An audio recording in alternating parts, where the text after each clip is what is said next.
ఇవ్వము, అసెంబ్లీలో కూర్చోవడం కాదు, అసెంబ్లీ గేటు కూడా తాకనివ్వము అన్నారు. కానీ పవన్ కళ్యాణ్ కు పిఠాపురం ప్రజలు రెడ్ కార్పెట్ తో అసెంబ్లీలోకి పంపిస్తూ ఉన్న సందర్భం అక్కడ కనిపిస్తోంది. అంతేకాదు చంద్రబాబు చరిత్ర సృష్టించబోతున్నారు. చంద్రబాబు ఆంధ్రప్రదేశ్ లో 4 సార్లు ముఖ్యమంత్రి అయిన తొలి వ్యక్తిగా చరిత్ర సృష్టించబోతున్నారు.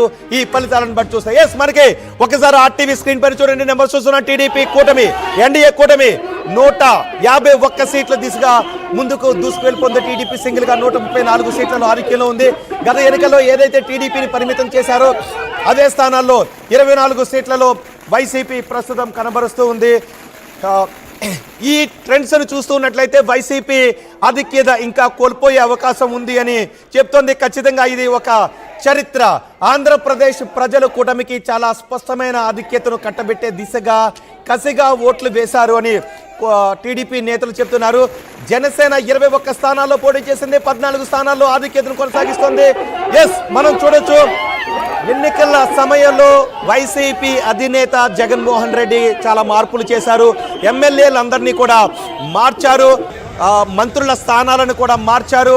ఇప్పుడు ఆ మంత్రులందరూ వెనుకంజలో ఉన్నారు. కొడాలి నాని ఒకసారి ఆర్టీవీ స్క్రీన్ చూడండి. కొడాలి నాని ఆయన కౌంటింగ్ కేంద్రం నుంచి బయటకు వెళ్ళిపోతున్న దృశ్యాలు మనకి కనిపిస్తున్నాయి. కొడాలి నాని వెనుకున్న వాళ్ళు కొడాలి నాని వెళ్ళిపోవడాన్ని వీడియోలో తీసుకుంటున్నారు. ఆ వీడియోస్ ని సర్క్యులేట్ కూడా చేస్తున్నారు. ఆర్టీవీ స్క్రీన్ పైన మీరు ఎక్స్క్లూజివ్ గా చూడొచ్చు. కొడాలి నాని ఫోన్ మాట్లాడుకుంటూ ఆయన వెళ్ళిపోతూ ఉన్నారు. బహుశా ఆయన చాలా సమాధానాలు ఆయన నియోజకవర్గ ప్రజలకు చెప్పాల్సి ఉంటుంది. గుడివాడ ప్రజలకు ఆయన చాలా సమాధానాలు చెప్పాల్సి ఉంటుంది అని చాలా మంది కామెంట్స్ చేస్తూ ఉన్నారు. కొడాలి నాని ఓటమిని అంగీకరిస్తూ ఆయన అక్కడి నుంచి వెళ్ళిపోతున్న దృశ్యాలు మనకి కనిపిస్తున్నాయి. ఇటు ఉత్తరాంధ్రలో కూడా అంతేకాదు, కొడాలి నాని మాత్రమే కాదు, పక్కనే ఉన్న నియోజకవర్గం గన్నవరం నియోజకవర్గంలో కూడా వల్లభనేని వంశీ కూడా ఆయన కౌంటింగ్ కేంద్రం నుంచి బయటకు వెళ్ళిపోయారు. గత ఎన్నికల్లో టీడీపీ నుంచి గెలిచి వైసీపీ వరుసలో ఆయన అసెంబ్లీలో కూర్చున్నారు. వైసీపీ ఫ్యాన్ కింద ఆయన కూర్చున్నారు. యార్లగడ్డ వైసీపీ నుంచి టీడీపీలోకి వచ్చారు. అక్కడ పోటాపోటీగా ఎన్నికలు జరిగాయి. వల్లభనేని వంశీ కూడా ఓటమి దిశగా పయనిస్తూ ఉన్నారు.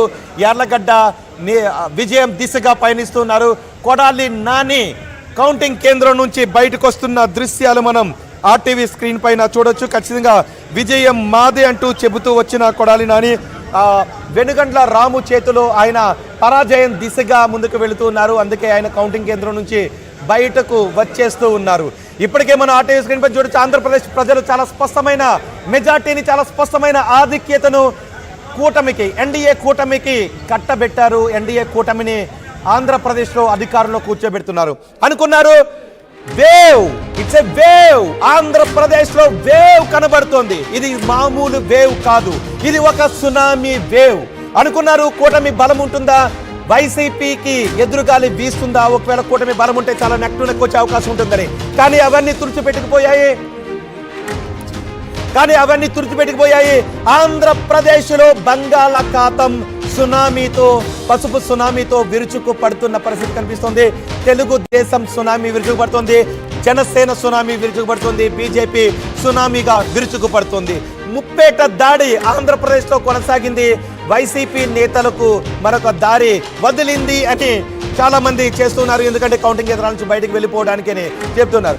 ఆర్టీవీ ఏదైతే చెప్పిందో ఒకసారి మళ్ళీ చాలా స్పష్టంగా వినండి. ఆర్టీవీ ఈ అంచనాలు చెప్పినప్పుడు ఆర్టీవీని కొంతమంది విమర్శించే ప్రయత్నం చేశారు. కానీ ఆర్టీవీ ముందే చెప్పింది, ఎవరినో సంతోష పెట్టడానికి మేము ఈ ఫలితాలను చెప్పడం లేదు, ఎవరినో నిరాశపరచడానికి మేము చెప్పడం లేదు. ఆంధ్రప్రదేశ్లో ప్రజాభిప్రాయాన్ని కనుగొన్న ఛానల్గా, ఆంధ్రప్రదేశ్లో ప్రజా నాడిని పట్టిన ఛానల్గా ఆర్టీవీ చెబుతోంది అని రవిప్రకాష్ చెప్పారు. రవిప్రకాష్ చెప్పిన మాటలను నేను మరోసారి గుర్తు చేస్తాను. ఎవరినో ఆనందపరచడానికో, ఎవరినో కావాలని నిరాశపరచడానికో మేము ఫలితాలు చెప్పట్లేదు. ఆంధ్రప్రదేశ్ ఓటరు నాడి ఎలా ఉందో పట్టి చెబుతున్నాము అంటూ రవిప్రకాష్ చెప్పిన అంచనాలే ఇప్పుడు నిజమవుతున్నాయి.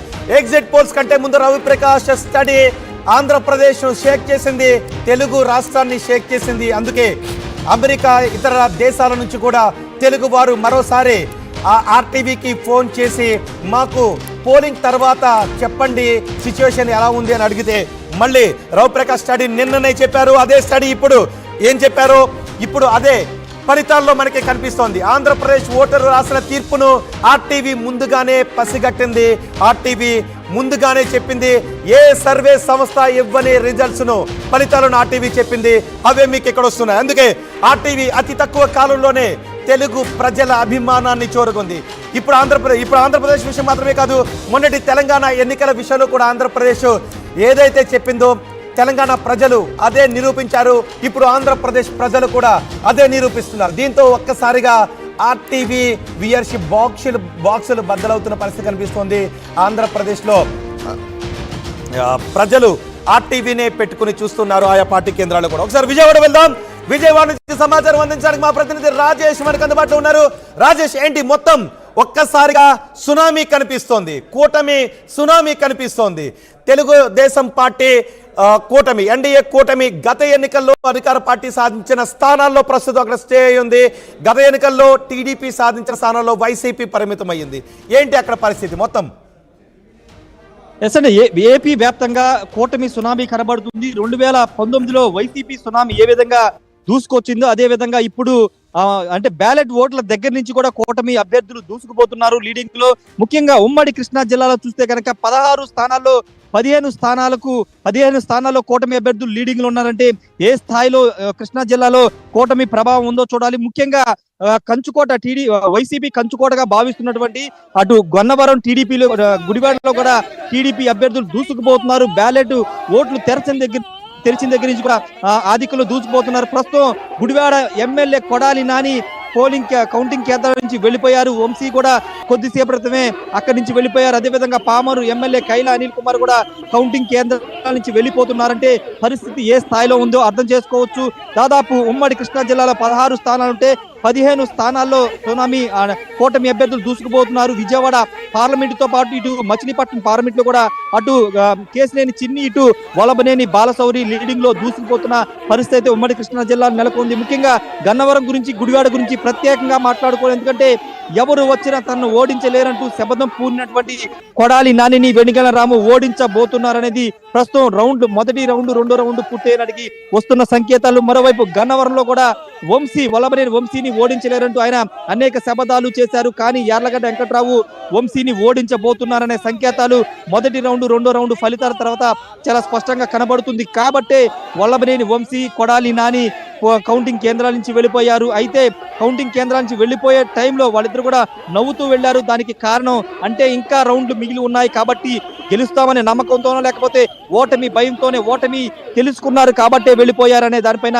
ఒక స్పష్టత రావాల్సింది. మరోవైపు పామరు సిట్టింగ్ ఎమ్మెల్యే ఉన్నటువంటి కైలా అనిల్ కుమార్ కూడా కౌంటింగ్ కేంద్రం నుంచి వెళ్ళిపోయిన పరిస్థితి అయితే ఉంది. అంటే ఓటమిని దాదాపుగా అంచనా వేసుకుని వీళ్ళంతా కూడా కౌంటింగ్ కేంద్రాల నుంచి వెళ్ళిపోతున్న పరిస్థితి అయితే కనబడుతుంది. అంటే ఉమ్మడి కృష్ణా జిల్లాలో రాజధాని ప్రభావం ఉంటుందని చాలా మంది భావించారు. రాజధాని ప్రభావమే కాదు, కూటమి ప్రభావం.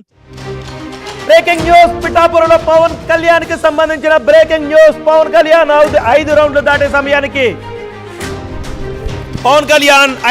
దాటే సమయానికి ఒక్కసారి వినండి. 20,000కు పైగా ఆధిక్యంలో దూసుకుపోతున్నారు.